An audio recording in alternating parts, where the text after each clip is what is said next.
इतना बड़ा देश और हमें शर्म भी नहीं आती ये कहते हुए कि फिरंगियों ने हमें गुलाम किया। तो तुम गुलाम हुए क्यों? 40 करोड़ का देश कुल 3 करोड़ संख्या वाले देश का गुलाम हो गया। चुल्लू भर पानी में डूब मरो, शर्म भी नहीं आती। 40 आदमियों को 3 आदमी गुलाम बना ले और फिर भी गाली दें कि इन दुष्टों ने हमें गुलाम बना लिया। तो तुम करते क्या रहे? तुमसे कुछ भी ना हो सका।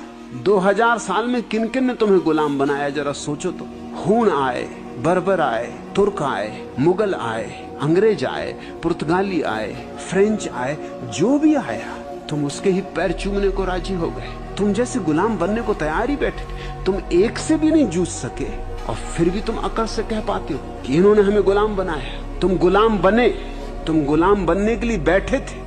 तुम तो झोली पसारे बैठे थे कि आओ हमें गुलाम बनाओ। तुम दुनिया की सबसे पुरानी सभ्यता हो। तुम्हारे पास तो विज्ञान परम शिखर पर होना चाहिए था।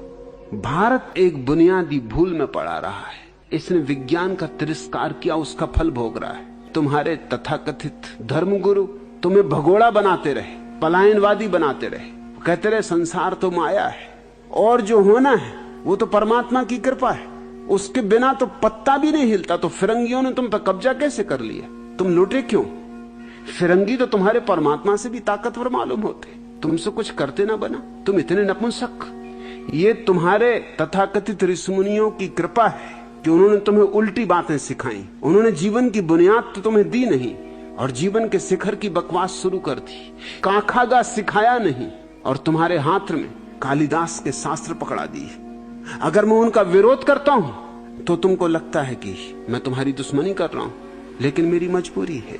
जरूर मेरी बात जहर की तरह लगेगी।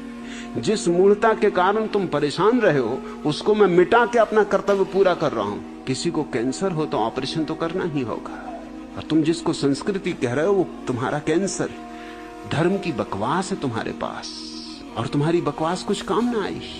इस आजादी में भी तुम पे पश्चिम की कृपा है। गुलामी भी उन्होंने दे दी थी तुम्हें, आजादी भी दे दी उन्होंने तुम्हें, और आज तुम्हारी आजादी छीनी जा सकती है। अभी चीन तुम पे कभी भी सवार हो सकता है। अगर नहीं सवार होता तो रूस के कारण, तुम्हारे कारण नहीं। तुम तो खच्चर हो, तुम पे कोई ना कोई सवार होगा।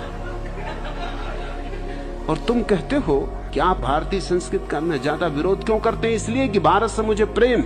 मैं चाहता हूं कि ये भी दुनिया में अपना स्थान पाए, सम्मान पूर्वक अपना स्थान पाए, और ये विज्ञान के बिना नहीं हो सकता है। क्योंकि शरीर मनुष्य का आधार है और आत्मा मनुष्य का आत्यंतिक आविष्कार, वो अंतिम बात है।